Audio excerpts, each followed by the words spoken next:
से दूर रे, हमारा से छोड़ा अब रहे तू दूर रे। हटै देखला चीज मन पेवे करता और जे भी कमाई कैसे देबे करता, छोड़ा हटै भतारा त लेबे करता। और जे भी कमाई कैसे देबे करता, छोड़ा हटै भतारा त लेबे करता। हमरो दे दे।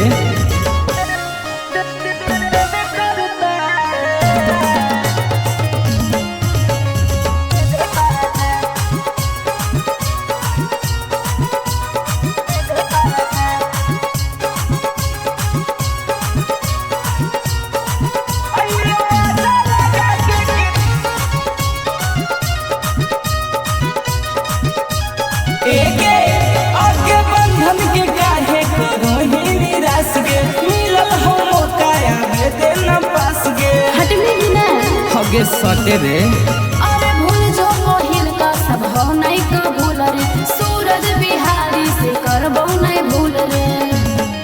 कि कृपानु भी हमर रहबे करता और जे भी कमाई कैसे देबे करता, छोड़ा हटै भतारा त लेबे करता। और जे भी कमाई कैसे देबे करता, छोड़ा हटै भतारा त लेबे करता।